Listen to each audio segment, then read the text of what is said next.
Prologue. Willett Kinloth, a reluctant priest of the Draconate Ministry, marches with a manted battalion patrol into the desolate drift. Tasked with capturing a mysterious scout spotted near Fort Carven, they follow a trail into an ancient, ruined temple. There, they find a lone woman kneeling in prayer, a massive greatsword at her side. When confronted, she warns them to turn back. Captain Gerald orders an advance, but the woman moves with supernatural speed, slaughtering the patrol one by one. Her right eye glows red, and her sword pulses with a sinister light. Willett, paralyzed by terror, watches as she dispatches the last of his comrades. Instead of killing him, she spares him, cryptically warning him to flee before the voice speaks again. Overcome with fear, Willett runs, abandoning everything as he races back toward the fort, desperate to escape the nightmare he has just witnessed. Part 1. The Emissary. In Chapter 1, Tyreta Hawkspur travels by landship to the Anvil, the heart of the Hawkspur Guild's empire. Bored by her future responsibilities, she recklessly accelerates the train using her webwainer abilities, causing chaos before her furious mother, Lady Rosomon, intervenes. Upon arrival, Tyreta meets her uncle, Sulliver Archwind, the self-proclaimed emperor, and her younger brother, Fulren, a dedicated artificer. She resents Fulren's favored status, but sees he is firmly committed to his craft. Later, Rosomon unexpectedly spares Tyreta a lecture, but insists she present herself properly at an upcoming public event. She gives Tyreta a silver pendant with a rare nightstone, once belonging to her father, a rare, sentimental gesture. Left alone, Tyreta realizes she must accept the burdens of her inheritance, though she still resents the role she is expected to play. As she prepares for the reception, she acknowledges her duty but struggles with the weight of her future. In Chapter 2, Fulren Hawkspur endures a grand gathering at Archwind Palace, despising the social event and preferring the solitude of his workshop. He notices his sister Tyreta adapting surprisingly well to her role, while powerful guild leaders, including the infamous Lancelin Jagdor, mingle. Seeing Jagdor, his father's killer, stokes Fulren's urge for vengeance, but his brother Conall stops him from acting rashly, reminding him that revenge is not his to take. The gathering shifts outside as an emissary from Nirakis arrives on a dark, ominous airship. Asana Neskon, a striking warrior with flame-red hair, emerges confidently, leaving her honor guard behind as she greets Emperor Sulliver. Later, Fulren's tense conversation with his mother, Rosomon, reaffirms her expectation that he follow a path of artifice, not combat. Overwhelmed by duty and frustration, he escapes the suffocating event, leaving behind the weight of family expectations for a brief moment of solitude. In Chapter 3, Rosomon watches as Tyreta, skilled with war eagles, prepares for her journey. Conall arrives, carrying a rare pyrestone long barrel gifted by their uncle Sulliver. As Rosomon prepares for a guild meeting, she reflects on her children's futures. Conall is bound for Agavari to gain military experience, while Tyreta must prove herself by overseeing trade in the Sundered Isles. At the guild hall, tensions rise over an alliance with Nirakis. The emissary, Asana Neskon, presents a treaty and a chest of valuable pyrestones, but Sancton warns against being swayed by riches. The guild agrees to send envoys before making a decision. Returning to the palace, Rosomon bids farewell to Conall and Tyreta as they depart on their war eagles. Despite doubts, she knows they must find their own paths. As they disappear into the sky, Fulren reassures her, and she struggles to hold back tears. In Chapter 4, Fulren trains with mercenaries Udan and Elvacardia, honing his swordsmanship in secret. Though skilled, they remind him that becoming a swordwright like Lancelin Jagdor is nearly impossible. Determined to avenge his father, Fulren refuses to give up. Later, an equerry summons him to Emperor Sulliver's throne room, where he is introduced to Asana Neskon, the emissary from Nirakis. She requests Fulren personally to give her a tour of the Anvil. As they explore, Asana observes the contrast between Torwyn's fading faith in the Great Worms and its growing industrial power. Fulren takes pride in the city's manufactories, where massive stormhulks are built, symbolizing the nation's future. Asana hints that she specifically sought him out, though her true motivations remain unclear. She expresses interest in seeing the city gardens, and Fulren, captivated by her presence, eagerly continues the tour. In Chapter 5, Tyreta and Conall travel by War Eagle to Goodfleet before parting ways.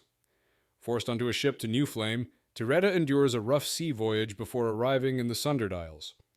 Greeted by Lady Isleen Marlock, a minor guild member, Tyreta is unimpressed by her reception. As she steps onto the dock, her nightstone pendant suddenly burns hot before cooling, leaving her unsettled. She reunites with her mischievous cousin Willow Archwind, who promises to show her the city beyond her formal duties. After a tedious dinner with guild officials, they escape to a rowdy drinking house, where Willow causes a blackout to help them flee Islin's pursuit. They stumble upon two ancient stormhulks, and Tyreta excitedly suggests restoring them. Before they can plan further, Islin's voice calls out, forcing them to flee. Tyreta sneaks back to her villa, exhausted but exhilarated, before passing out in bed. In Chapter 6, Fulren works in his workshop, experimenting with pyrestone energy when Consul Ulstrom Garner arrives. The consul warns him to be cautious with the Narakis emissary Asana, and subtly pressures him to spy on her. Fulren dismisses the suspicion, but grows uneasy. Meeting Asena in the city plaza, she inquires about Torwyn's history, and he takes her to the Great Library. Once inside, they realize they are alone before masked assassins ambush them. The assassins demand Asena, calling her a witch. Fulren fights, but is quickly overwhelmed. Asena uses dark magic, burning one attacker's face, but another severs her arm before stabbing her through the chest. Fulren is stabbed from behind and collapses as the assassins flee. His last sight before losing consciousness is Asena's lifeless face among fallen books. In Chapter 7, Tyreta watches the bustling harbor of New Flame, where pyrestone and other goods are exported. She laments her growing responsibilities and considers leaving, but Willow distracts her with talk of adventure. He mentions the Kesh, former jungle inhabitants displaced by Torwyn's expansion. They head to an abandoned storehouse where they've secretly been restoring two ancient stormhulks. With the help of Kren, a crude but skilled artificer, they manage to activate one of the machines using a single blue pyrestone. The hulking metal arm moves, proving the machine can be restored. However, they need more pyrestones to fully power them, and Willow suggests borrowing from Archwind stores. As they admire their progress, Tyreta declares that once the Stormhulks are operational, they will do whatever they want. Willow grins, clearly ready for whatever mischief comes next. In Chapter 8, Rosomon awakens, guilt-ridden for leaving Fulren's side. She rushes to the infirmary, where her son, wounded but awake, tells her they were attacked by masked men, not the emissary. He recalls Ulstrom Garner visiting him before the attack, urging him to spy on Asena. He also describes an assassin with a burned face. Before he can say more, he slips back into unconsciousness. Determined to prove his innocence, Rosomon confronts Sulliver in his throne room, but he insists the evidence against Fulren is clear. The Justiciars arrive alongside guild representatives and the emissary's handmaid, who is accompanied by armed Maladuran warriors. Despite Rosomon's protests, the Justiciars declare Fulren guilty. Sulliver reveals that as part of a desperate diplomatic effort, Fulren will be handed over to Narakis for judgment. Enraged, Rosomon vows never to forgive her brother and storms out, determined to save her son. In Chapter 9, Conall wakes in Agavere with a hangover, reluctant to leave his bed. His lieutenant, Stead, drags him out to drink, and they head to the Pit, a lawless trade district filled with soldiers and gamblers. Conall rescues his scout, Nivan, from a humiliating bet, and they settle at the Hog's Tusk, where they encounter soldiers from the Auroch Battalion. The conversation turns to the Durga, the native warriors they are fighting, who are described as relentless and savage. Later, Conall catches the attention of Kara Hallowhill, a webwainer and heir of her guild. They spend the night together, but by morning she is gone, leaving only a teasing note. His brief revelry ends when a scout delivers his orders. He has been posted to Fort Tarkus under the notorious frontier Marshal Berenger, a posting he had dreaded. Knowing hardship awaits, Conall braces for what's to come. In Chapter 10, Tyreta escapes the monotony of guild duties, meeting Willow at their storehouse. He presents stolen pyrestones, which Kren installs, bringing the restored Stormhulks to life. Tyreta and Willow pilot them, reveling in their newfound power as they race through the jungle. Using Willow's status, they pass through the city gates and venture deeper into the wild. As they climb a mountain path, Tyreta's Stormhulk is struck by a rockfall and topples, trapping her inside. Willow rescues her, but they soon discover a tripwire, an intentional trap. Before they can react, a massive warrior clad in reptilian skulls ambushes them. The beast leaps onto Willow's Stormhulk and decapitates him in a single brutal strike. Tyreta flees in terror as more monstrous figures emerge from the jungle. With the killers in pursuit, she runs blindly, desperate to escape. In Chapter 11, Fulren is escorted from his cell by the Titan Guard. knowing his fate is sealed. His mother, Rosomon, meets him before his departure, urging him to stay strong while he warns her of treachery in the palace. He implores her to send word to Conall and Tyreta and to arm herself. Led to the Maladoran airship, he meets Wenys of Jubara, who welcomes him with eerie amusement. Aboard the Ark, he witnesses 7 Arcanists using necroglyph magic to power the ship at the cost of their own lives. Wenys reveals a bound demon at the heart of the ship's engine. Given a lavish cabin filled with artificer tools, Fulren learns he is not to be imprisoned yet. Wenys bluntly tells him he will likely die in Nirrakis. Accepting his grim fate, he prepares for the unknown, knowing he is now the Prince of Nothing. In Chapter 12, Tyreta flees through the jungle, pursued by the Kesh who slaughtered Willow. As night falls, their howls grow closer, forcing her to press on despite exhaustion. A panther stalks her, and she barely fends it off with a stick, but just as it attacks, it is caught in a snare. Before she can react, a Kesh warrior emerges, ready to kill her. Another Kesh, a female archer, appears and slays him with an arrow. Instead of attacking, she cuts the panther free and signals Tyreta to follow. With no better option, Tyreta complies. The archer expertly eliminates another Kesh scout before tending to Tyreta's wound, urging her to stay silent. As the jungle falls eerily still, they continue deeper into the darkness. Unsure if she is heading toward safety or another trap, Tyreta follows, clinging to the hope of survival. In Chapter 13, Rosomon watches the Ark disappear with Fulren aboard, refusing to leave the promenade until nightfall. Devastated, she isolates herself in the palace, determined to find answers. She sneaks into Fulren's workshop, searching for clues, but finds only his research notes and a knife he had told her to take. Keeping it hidden beneath her shawl, she returns to her chambers. A late-night knock at her door reveals Lancelin Jogdor, the famed Hawkslayer and Fulren's true father. They rekindle their long-hidden affair, but Rosamon's grief soon overtakes her. She asks Lancelin to go to Nirrakis and bring their son home. Without hesitation, he agrees. At dawn, he departs, leaving Rosomon alone once more. Determined, she steels herself. There is a conspiracy at play, and she must uncover the truth. In Chapter 14, Tyreta follows her Kesh savior, Galila, through the jungle, struggling with exhaustion and pain from her wound. They reach a rocky promontory where Galila treats her injury with a chewed plant poultice. Tyreta is shocked when Galila speaks her language, albeit a little. Introducing herself, the Kesh woman leads Tyreta to her village, where only women and children remain. The Kesh leader, Yeki, confronts Tyreta, revealing that their men were slaughtered by Shabak of the Chul for refusing to join his war against the Torwynians. Yeki warns that war is coming and New Flame will be destroyed. Tyreta pleads to return and warn her people, but Yeki refuses to let Galila guide her. Instead, she must recover first. Reluctantly agreeing, Tyreta collapses onto the hut floor, gripping her nightstone, realizing that she may be the only one who can warn her people of the impending attack. In Chapter 15, Fulren observes the Ark's grim operation, powered by a demon and maintained by dwindling Arcanist thralls. Wenys joins him, discussing Maladoran history and its brutal conflicts. As they pass over Obek's Drift, a wasteland created by the ancient war of Archmages, their conversation is cut short when Reaver raiders attack the Ark on flying lizards.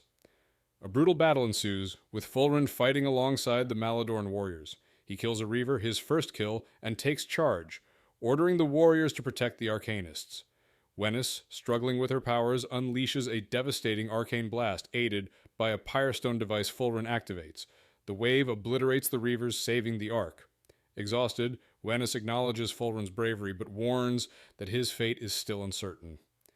As the crew disposes of the bodies, Fulren is left wondering what awaits him when they reach Nirrakis. In Chapter 16, Conall and his unit of Talon soldiers travel south to Fort Tarkus with the Phoenix Battalion. The journey through the desert is grueling, and morale fades. Along the way, they pass wagons filled with wounded men, a grim preview of what awaits them. Arriving at the fort, they find it tense and battle-worn. Frontier Marshal Berenger, a hardened veteran, makes it clear that rank means nothing, only survival matters. Conall receives a letter from his mother revealing Fulren's exile and a possible conspiracy. Torn between duty to his family and his assignment, he seeks Berenger's approval to return home, but the Marshal dismisses him as another noble unfit for war. Instead of leaving, Conall chooses to stay, sending word to his mother of his decision. Looking out over the endless desert and mass graves, he realizes the brutal reality of the frontier and the cost of his choice. In Chapter 17, Fulren arrives in Narrakis expecting a land of darkness, but instead finding a beautiful country. As the Ark reaches the black stone city of Jubara, the dying arcanists barely keep the vessel afloat. On the landing platform, Grand Vizier Aksamtek welcomes Fulren, referring to him as a guest rather than a prisoner. Asena's corpse is carried into the tower, and Fulren is taken to a luxurious chamber. The next day, he is summoned before Queen Marisank in a grand hall filled with her advisors and generals. Using necromantic sorcery, Marisank attempts to commune with Asena's corpse, but finds no answers. General Serapion pushes for immediate execution, but instead, Fulren is sentenced to the trial of Gobek on the night of the Black Moon. Wennis later reveals that this is not a trial in the traditional sense, it is more of an execution. Fulren's fate is sealed. In Chapter 18, Tyreta wakes in the Lokai settlement, her wound healing thanks to Galila's treatment. Yeki insists she go with Galila, who takes her through the village. Tyreta receives a new kitten and her Hawkspur uniform is burned, symbolizing her detachment from her past. As they move into the jungle, Galila hands Tyreta a spear, leading her on a hunt. Tyreta, recalling her old training, tries to impress Galila but accidentally scares away their prey. Suddenly, a panther attacks. Jalila refuses to shoot, believing the creature sacred. As the panther prepares to strike, Tyreta's nightstone burns against her skin, filling her with an overwhelming sensation of hunger, pain, and fear, emotions from the beast itself. The panther hesitates, then flees. Shaken, Tyreta realizes her nightstone harbors strange magic. She grips it tightly as they return to the village, unsure of what other powers it might hold. In Chapter 19, Rosomon prepares to return to Wyke, uncertain how to help Fulren. She considers summoning Conall home, but knows she must let her children fulfill their duties. When the palace bell tolls unexpectedly, she learns that Willow Archwind is dead, but Tyreta remains missing. Seeking answers, she rushes to find Sullivan, only to discover he has gone to the Mount to pray. On her way, she witnesses revocators interrogating Draconate zealots. She intervenes, forcing their release before continuing to the temple. There, she confronts Consul Ulstrom, but postpones her accusations to speak with Sullivan. Inside, she learns Willow's body was found, but there is still no sign of Tyreta. Sullivan, grief-stricken, begs Rosomon to stay, fearing he cannot rule without her. Though torn between duty and her missing daughter, Rosomon realizes Torwyn's stability depends on her. Reluctantly, she agrees to stay, vowing to hold the Empire together. In Chapter 20, Fulren trains in his chambers, determined to stay strong despite knowing his upcoming trial is an execution. Though treated well, he understands he is merely a spectacle for the people of Narrakis. Wennis visits him, revealing that he will face Gobek, a monstrous being in the arena on the night of the Blooded Moon. The fight is designed to be unwinnable. Desperate to survive, Fulren proposes combining Narrakis' necroglyph magic with his own artifice to create a weapon capable of harming Gobek. Wennis warns of the dangers. Necroglyphs require demonic pacts, and failure could mean madness or worse. Artifice is also forbidden by Queen Marisank, yet Fulren insists. After a moment of unexpected intimacy, Wennis agrees to help but offers no guarantees. As she leaves, Fulren is left questioning her motives. Regardless, his fate is sealed. He will either forge a miracle or meet his end in the arena. In Chapter 21, Conall struggles with frustration and resentment over his mother's letter, but is soon summoned by Frontier Marshal Berenger. Eager to prove himself, he learns he is to accompany Captain Tarian's patrol to investigate a lost mining outpost. Forced to follow orders, he takes Stead and Nevin with him. The patrol finds the outpost destroyed, corpses strung up and strange symbols written in blood. A lone survivor, Donan Marlock, emerges, recounting the brutal Durga attack. While scouting, Conall discovers a fallen Durga wielding a Maladorn-forged glaive, hinting at an alliance between the Savage Warriors and Hyperion Magna. Before he can investigate further, the Durga revives and nearly kills him. Tarian's unit intervenes, putting the beast down. Conall insists they must track the raiders, but Tarian refuses, dismissing the significance of the weapon. Determined, Conall resolves to bring the evidence to Berenger, convinced the implications could mean war. In Chapter 22, Fulren oversees the forging of his weapon, entrusting the work to a mute and masterful smith. The blade is completed with precision, but its true power will come from a necroglyph ritual. Wennis leads him deep into the tower for the ceremony, warning there is no turning back. Fulren is stripped and given a mysterious liquid to drink before a group of veiled arcanists chant over him. As pain racks his body, he experiences horrific visions, his mother weeping, his sister Tyreta strangled by a monstrous version of Conall. When he awakens, the priestess etches the necroglyph into his flesh, embedding its power into his spine and shoulders. Initially, he feels weak and doubts the ritual worked. Wennis instructs him to focus, and as he does, he unknowingly activates every pyrestone in the cavern. Realizing his newfound abilities, Fulren laughs. He is no longer powerless. In Chapter 24, Fulren is led to the arena for the trial of Gobek, a public execution disguised as entertainment. He is stripped of his guild colors and given only leather armor. Wennis tells him his weapon awaits under a winged talon banner.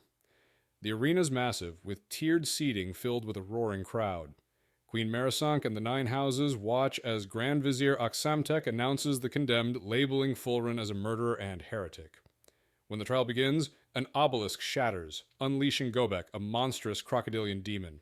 The prisoners scatter, but Fulren finds goddess Rekmir, a former centurion, willing to fight.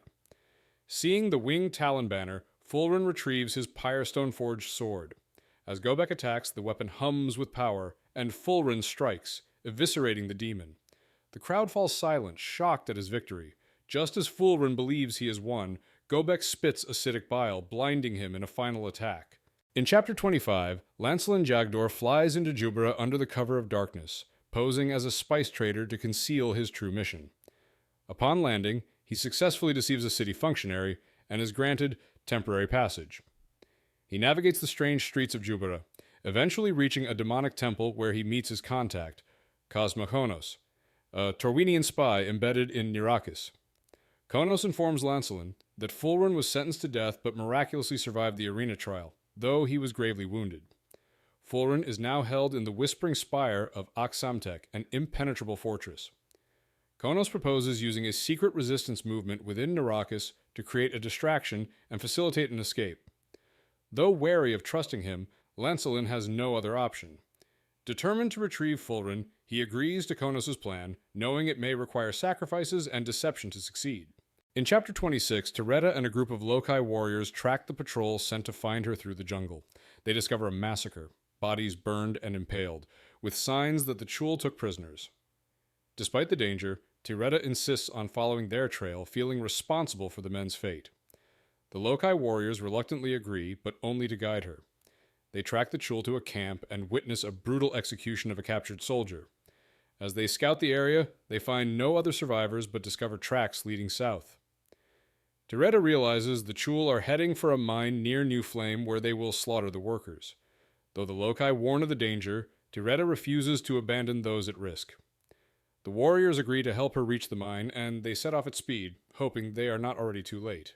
In Chapter 27, Lancelin watches as Konos gathers his followers in the Temple of Soth, preparing them for an uprising against Queen Merisank. Lancelin questions Konos' willingness to manipulate these people, but Konos insists all serve a higher power. As the ritual begins, Konos leads his followers underground where they kneel in prayer. Konos delivers a fiery speech stirring them to action, but their fear of the queen remains. To seal their devotion, he stages a blood ritual, seemingly sacrificing a young boy in a gruesome display. The crowd erupts in frenzied worship, believing they have witnessed a true offering. Once they disperse, Lancelin, horrified, nearly strangles Konos for murdering an innocent. But the boy suddenly stirs, revealing the ritual was a deception, using a fake bladder of animal guts. Konos assures Lancelin that the rebellion is now set in motion. The real sacrifice is still to come. In Chapter 28, Fulren struggles with his new reality of blindness, his face permanently scarred by Gobek's bile.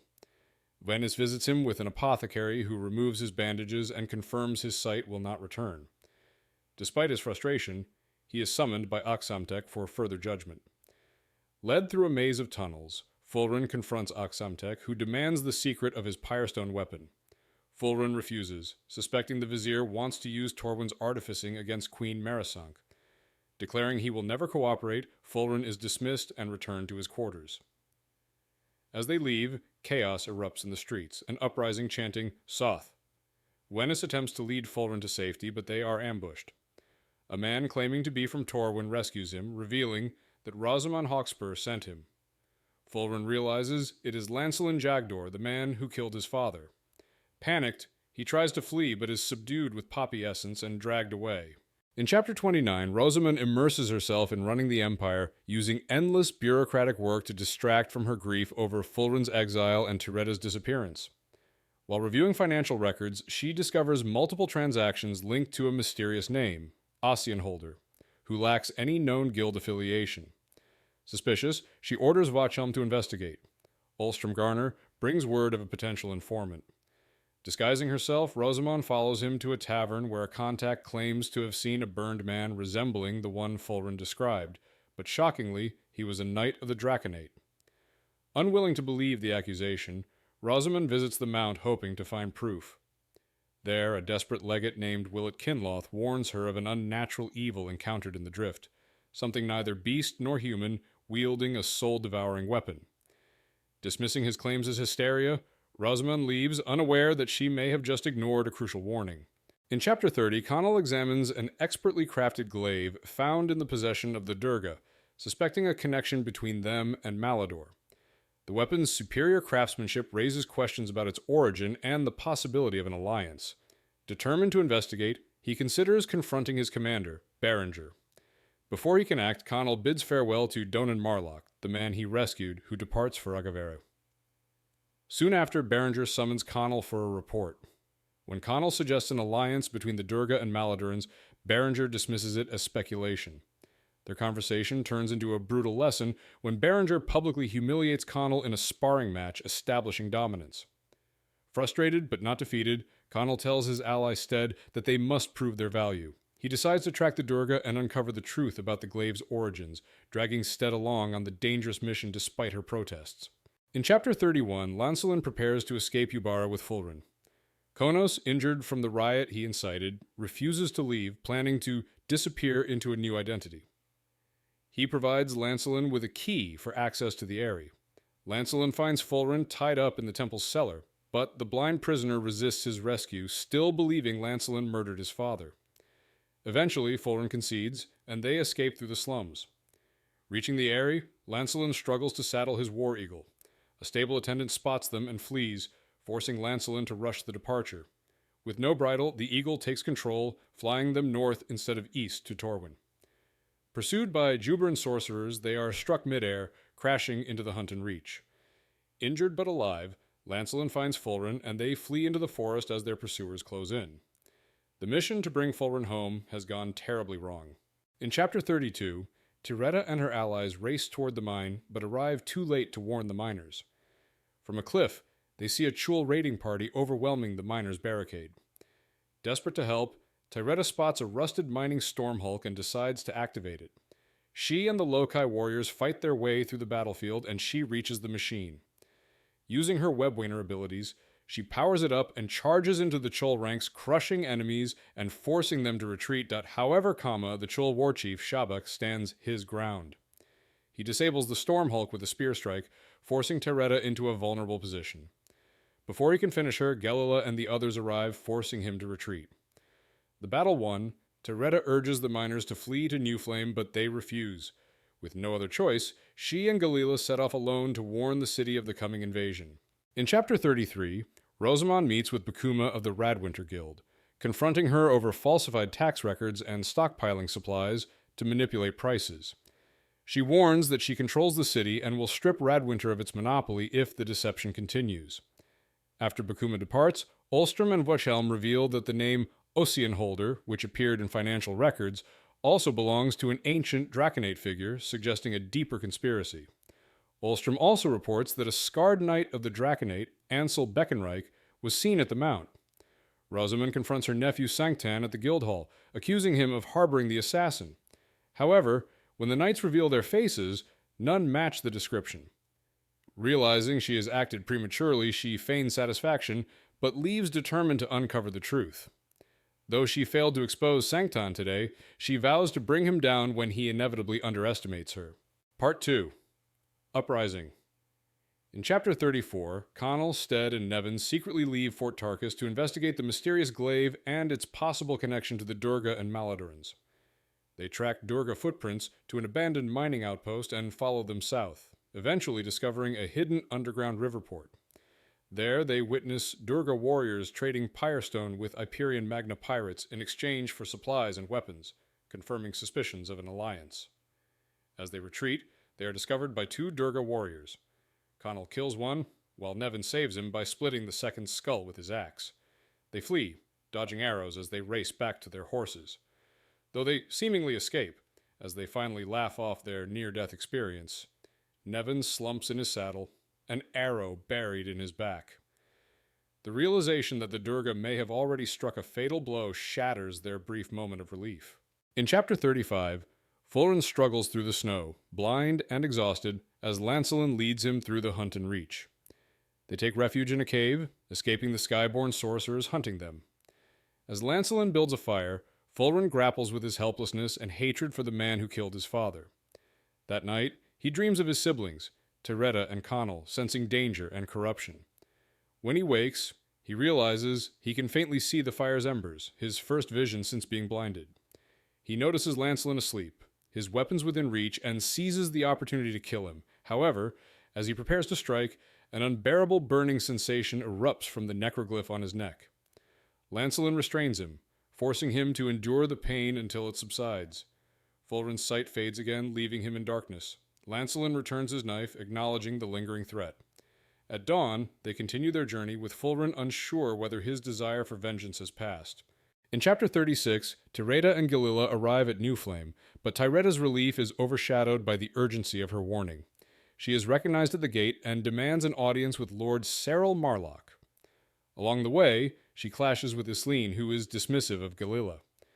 When Tyreta reveals Willow's death and the approaching Kesh army, she is met with skepticism. Chancellor Ehrmond refuses to believe her, insisting the city is well defended. Serral acknowledges her warning, but only agrees to strengthen defenses while arranging her return to Goodfleet. Frustrated, Tyreta storms out, realizing the city is doomed if no one takes action. She turns to Galila for help. Though Galila sees no one in New Flame worth saving, she agrees to fight against Shabak and his warriors. Tyreta, determined but untrained, vows to stand against the coming invasion, knowing she might be the city's only hope. In Chapter 37, Rosomon waits atop Archwind Palace to confront Rearden Corwyn about suspicious trade ledgers linked to the Draconate. When he arrives, she presents evidence of transactions involving dead men's names, including Ossian Holder. Rearden dismisses it, claiming the names were fabricated by a deceased actuary, Arvis Raynham, to obscure Emperor Sullivan's financial struggles. Though the explanation makes sense, Rosomon remains uneasy, sensing growing unrest in the city. Rearden departs, and Athelas announces the arrival of Prince Lawrence Archwind. Rosomon is relieved to see her nephew, who has returned from service in the Corvus Battalion. They discuss recent tragedies, including Willow's death and Fulren's exile.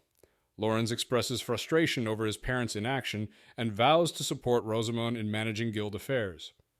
She recognizes his potential and accepts his help, knowing she can no longer carry the burden alone. Together, they prepare for the challenges ahead. In Chapter 38, Conall and Stead bury Nevin Ulworth in the Karna Desert, the weight of responsibility pressing heavily on Conall. Stead remains silent, likely blaming him for Nevin's death. Back at Fort Tarkus, Conall struggles with self-doubt and contemplates abandoning his post to return home. However, the discovery of an underground port and the mysterious connection between Hyperion Magna pirates and pyrestone trade compels him to stay and report his findings. Frontier Marshal Berenger confronts Conall, offering him two choices: leave the Karna or take his punishment. Despite his initial desire to flee, Conall chooses to stay. He is publicly whipped by Captain Tarion, enduring the brutal flogging as punishment for his disobedience. As the lashes tear into his back, Conall fights to maintain his composure, but eventually blacks out. His decision to remain signals his determination to prove himself, but at a painful and costly price. In Chapter 39, Lancelin and Fulren flee through a snowy forest pursued by unseen enemies. Reaching the edge of the trees, they risk crossing open ground despite a growing blizzard. A flying beast and its armored rider descend, forcing Lancelin into battle. The knight wields dark sorcery, but Lancelin outmaneuvers him, severing his hand and driving a sword into his throat. Before they can escape, more flying beasts and their riders arrive, led by Wenys, the Juberan witch who had held Fulren captive. Before a confrontation can unfold, a group of Hunton warriors ambushes the riders, killing them and their mounts. Their leader, Saranor the Bleeder, offers Lancelin and Fulren shelter in exchange for Venice as a sacrifice. Forced to comply, they follow the warriors to their settlement, where they learn of the coming Night of the Blooded Star. Fulren insists on saving Venice, but Lancelin warns that their own survival must come first. In Chapter 40, Rosomon meets with Prince Laurens at the cogwheel in the Anvil as the Bloodwolf Battalion arrives for the raising of Undometh Festival. Drift Marshal Rollin expects Emperor Sulliver to greet them, but is appeased when Rosamond falsely promises his battalion a place of honor. Afterward, she moves through the city, observing festival preparations and a new statue likely commissioned by her nephew Sancton. Ulstrom informs her that a man with critical information about Fulren's arrest is waiting in her chambers. The man, Eilen, a senior bibliosoph, confesses he was ordered to ensure the library was empty for the assassination. Before he can reveal who gave the order, Starn, Rosamond's longtime bodyguard, suddenly kills him and turns on her, revealing years of pent-up rage. As he strangles her, she stabs him with a vendetta blade, its hidden pyrestone charge detonating and killing him. Fulren's blade, unbeknownst to her, has just saved her life. In Chapter 41, Tyreta seeks help from the Loci to stop Shabak and save New Flame. Yeki warns her of the danger, questioning why they should help the people who stole their land. Tyreta argues that if Shabak destroys the port, Torwyn will retaliate in force, making things worse for the Kesh. Yeki agrees to a ritual, but warns it requires sacrifice. Tyreta undergoes the ritual at an ancient jungle shrine, where her nightstone is shattered, binding her to the land's power. She experiences visions of her mother's grief, her brother, Fulren, and a monstrous figure with a red glowing eye. When she awakens, the Loci are gone, but she feels stronger, her senses heightened. She chases a panther through the jungle, proving her newfound abilities and bonds with the animal. With her transformation complete, she prepares for her mission. She will return to New Flame not as a webwainer, but as something more. In Chapter 42, Lancelin and Fulren find themselves among the Hunton warriors, who revel in a chaotic feast. Saranor, their leader, honors them and declares that the captured sorceress Venice will be sacrificed and eaten during the upcoming Night of the Blooded Star. Fulren refuses to leave without saving her, forcing Lancelin to devise a plan. Under cover of night, Lancelin sets fires to distract the tribe, allowing Venice and Fulren to escape through the front gate. As Lancelin follows, a warrior attacks him, forcing him into a desperate fight. He kills his pursuer, but is pinned under the corpse. A second, larger warrior arrives, ready to kill him, but Venice ambushes him with her sorcery, burning his face with magic. With the Hunton warriors rallying behind them, Lancelin, Fulren, and Venice flee into the mountains. The howls of hunting dogs and Saranor's furious voice echo behind them. The chase is far from over. In Chapter 43, Rosomon struggles to feel safe in her chambers after surviving an assassination attempt. Laurens visits her, expressing concern, but she quickly shifts the conversation to the growing conspiracy within the Anvil, pointing to Sancton, Egelrath, and the Ministry. She convinces Laurens to arrest Sancton and warns him to protect his father, Emperor Sulliver. Rosamond goes to the palace garden to warn Sullivan, only to find him drugged and unresponsive. Oriel insists he is grieving, but Rosamond realizes Sanctan has orchestrated his sedation. Sanctan arrives, revealing his plan to restore the Draconate's power, dismissing Sulliver as weak and corrupt. When Rosamond orders the Titan Guard to arrest him, Sanctan's webwainers disable their armor, killing them instantly. As she tries to flee, a scarred drake seizes her. Sanctan reveals that Laurens is part of the conspiracy. Helpless, Rosamond is dragged away, leaving Sullivan defenseless as the coup unfolds. In Chapter 44, Fulren, Venice, and Lancelin flee up the mountain, pursued by Saranor's hounds and warriors. Struggling against exhaustion, Fulren stumbles, but Venice helps him up. Lancelin leads them toward the summit, hoping to reach the war eagles he had seen earlier. As they ascend, Fulren begins to sense his surroundings through a strange new awareness. A hound attacks Fulren, but instead of fighting, he connects with its mind, feeling its pain and forced servitude. Before he can act, Lancelin kills the beast, and they continue their escape. At a narrow pass, Saranor offers them a chance to surrender, but Venice rejects it. With no choice but to keep moving, they race toward the peak. At the summit, Fulren bonds with a massive eagle, allowing it to carry him and Lancelin away. As they escape, Venice leaps from the mountain, but another eagle catches her midair. Fulren blacks out, hoping they are finally free. In Chapter 45, Conall endures the lingering pain of his flogging as Stead treats his wounds. Despite her urging to leave the garrison, he insists on staying to convince Berenger of the growing threat. A trooper interrupts, summoning them to a muster where Berenger announces that the Draconate Ministry has seized control of the Anvil, imprisoning Emperor Sulliver. The guilds and armiger battalions are divided, and war seems imminent. Shaken, Conall decides to return to Torwyn. When he requests Berenger's permission, the frontier marshal surprisingly agrees, acknowledging his duty to family. As Conall prepares to leave, Tarion suddenly shoots Berenger with a pyrestone pistol and frames Conall for the murder. A brutal fight ensues, but the garrison troops restrain Conall. Tarion declares him a traitor and orders the Talon imprisoned. Gagged and hooded, Conall is dragged away, realizing he has been set up as a scapegoat in a conspiracy far greater than he imagined. In Chapter 46, Rosomon is imprisoned but refuses to cower. Sancton Agelroth arrives and forces her to accompany him to the Raising of Undometh, where Emperor Sullivar is set to publicly relinquish power to the Draconate Ministry. As they walk through the streets, Rosomon sees the Anvil divided, some cheering, others resisting the coup. On the cogwheel, Sancton manipulates the crowd, presenting his rule as salvation. When Sullivan steps forward, initially appearing broken, he suddenly rebels, denouncing the ministry.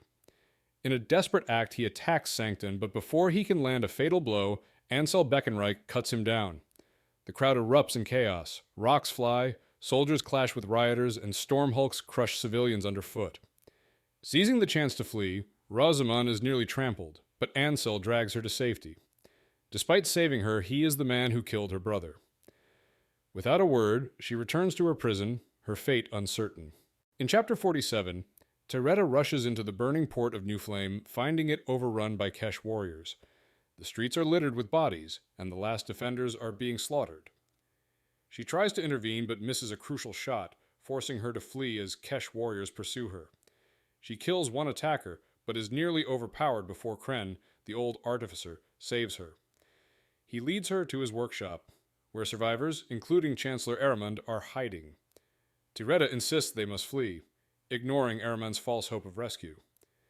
Escaping through the jungle, they evade the Kesh, but a wounded guardsman arrives, revealing that the Kesh took prisoners, men, women, and children for an unknown fate. Determined to act, Tyreta demands pyrestone from the survivors and instructs Kren to affix it to her arrows. With her newfound power, she prepares for battle, intent on turning the tide against the Kesh. In Chapter 48, Conall is left tied to a post in Fort Tarkus's courtyard, suffering through the cold night and the punishing heat of the day. The Phoenix Battalion buries Berenger, unaware that Tarion is the true murderer. Conall knows his execution is imminent, and Stead, before being forced to leave with the Talon, warns him to think fast. Tarion gathers the battalion, declares their loyalty to the Draconate, and sentences Conall to death. Conall demands a trial by combat, but Tarion denies him, reinforcing that armiger law prevails. As night falls, Conall is resigned to his fate until the fort's alarm bell rings. A wagon escorted by the Auroch Battalion arrives, carrying High Legate Isolde of Vermitrix. She presents an order from the Archlegate demanding Conall's release. Tarion reluctantly hands him over.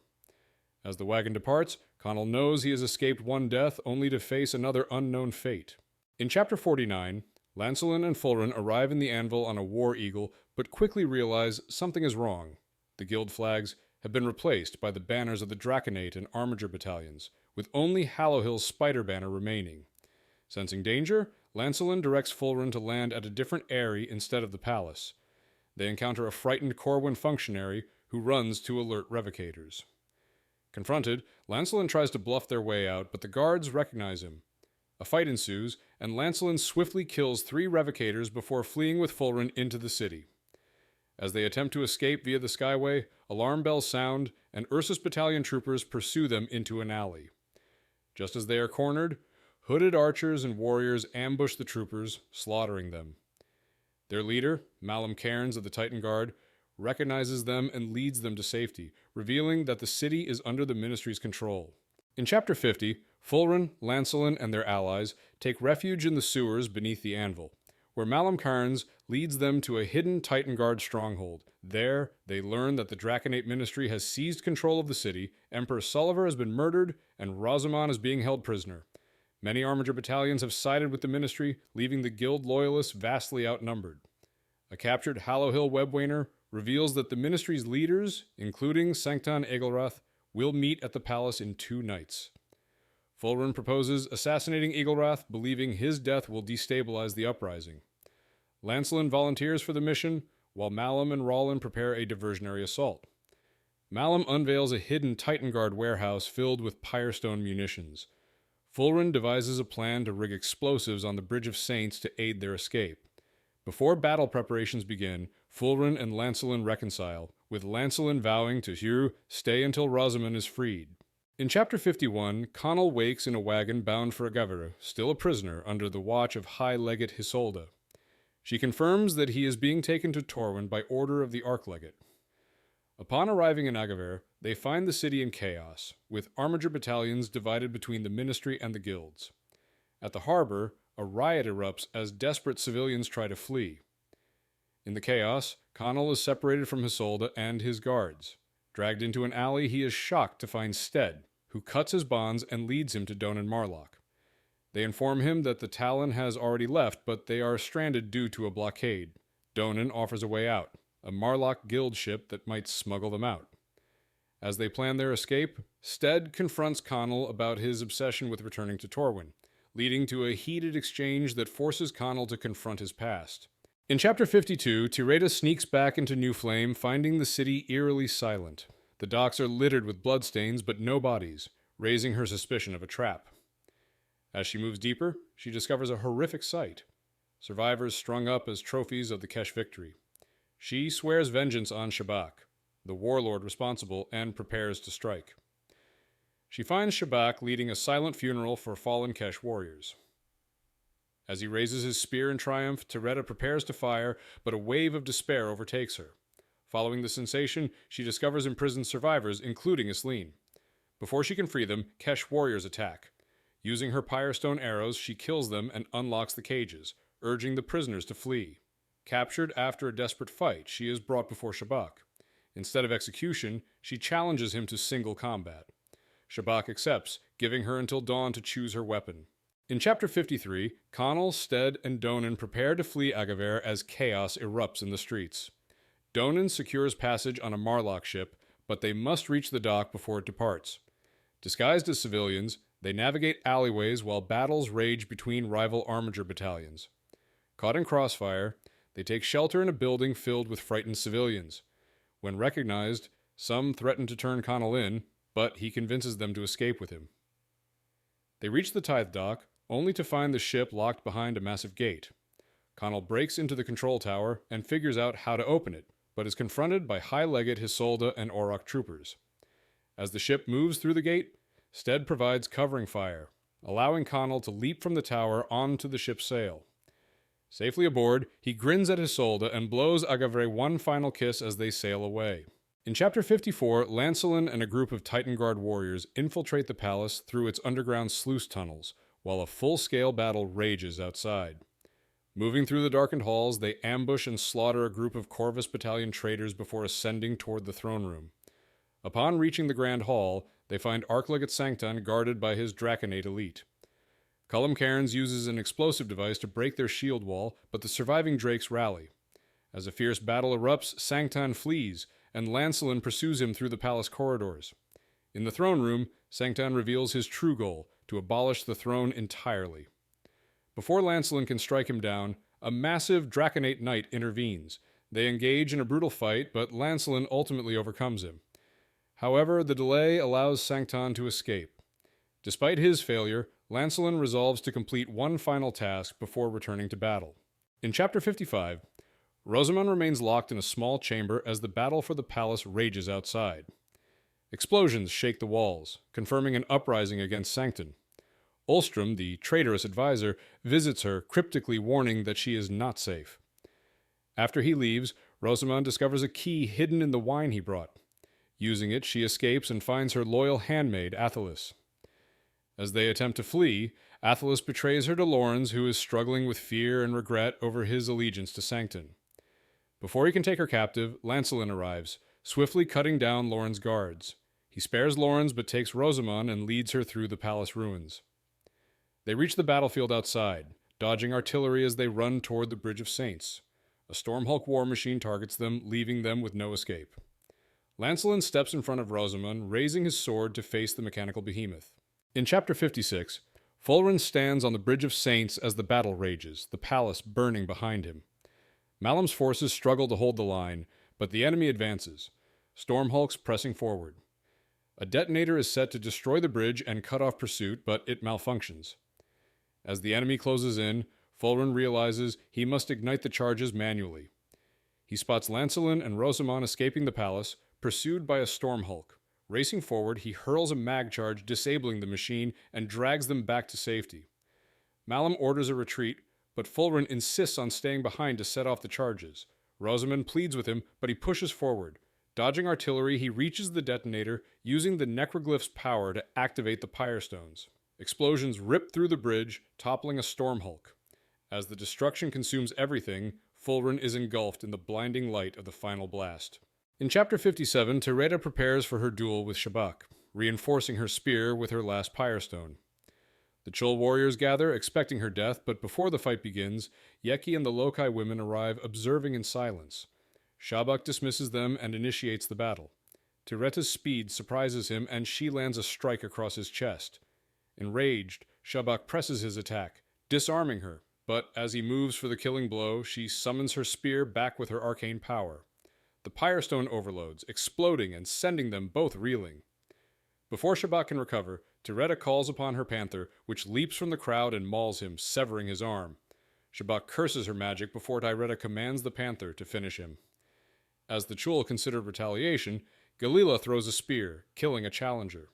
The Chul retreat, and Tyreta swears her people will leave the islands forever. In Chapter 58, Rosomon and Lancelin flee through the chaos of Agavera, devastated by Fulren's sacrifice. Following the Titan Guard and Bloodwolf Battalion, they attempt to reach the Riveryard docks, but encounter heavy resistance from Ministry-loyal battalions. Lancelin insists they split into smaller groups to increase their chances of survival. Navigating through rioting streets and looted buildings, they are nearly caught by a mob, but a young man Rosomon once spared intervenes, letting them go. Reaching the river, they find no boats until Emily Marlock arrives with a skiff, rescuing them alongside wounded troopers. Drifting through the burning city, tensions remain high as they approach the river gate. Fearing an ambush, Rosomon is relieved when the city guard allows them through. As they escape, she vows to return with an army, refusing to let Sanctan rule unchallenged. The battle for Torwyn is far from over. In Chapter 59, Conall and his companions struggle to survive at sea amidst a fierce storm. As the ship battles massive waves, Conall plans their escape, determined to reach Wyke for refuge. Donan, suffering from seasickness, adds to the tension. The ship's condition deteriorates, and the captain orders a retreat, but a lightning strike and a Stormhulk's damage cause the ship to catch fire. Amidst the chaos, Conall, Stead, and Donan struggle to survive, but Donan becomes trapped under a fallen mast. Conall is forced to amputate Donan's leg to save him, and they make their way to the lifeboat. As the storm worsens, Stead is swept off the ship, but Conall manages to save her just in time before the ship's engines explode. Conall is thrown into the sea, helpless against the storm's fury. Unable to fight the overwhelming waves, he is pulled under, seemingly giving in to the dark depths of the ocean. In Chapter 60, Tyreta reflects on the calm after the storm while preparing to leave New Flame. She watches the survivors, including Isleen, board ships as the town begins to recover from the chaos. Tyreta, now empowered by her victory over Shabak, prepares to fulfill her vow to the Kesh, urging the remaining residents to leave the island and return to Torwyn. Chancellor Aramond attempts to rally the people to stay, but Tyreta convinces them to evacuate, citing the looming threat of the Kesh. Tyreta is then approached by a mariner with news from Torwyn. The anvil has fallen, Sullivan is dead, and the Draconate Ministry has taken control. Fulren has been exiled for murder, and there's no news of Conall. The captain offers Tyreta passage back to Torwyn, which she accepts. She joins Kren on the ship, taking her loyal panther with her as they set sail, determined to reunite with her family and face the challenges ahead. In Chapter 61, Rosamon and her small army arrive at a mill near the Whitespin River. She reflects on her duty and the uncertain future as the Ministry's rise continues. Despite the calm, she knows the battle isn't over. Tyreta's mission to get the Kesh to safety is complete, and Rosamon must now plan their next move.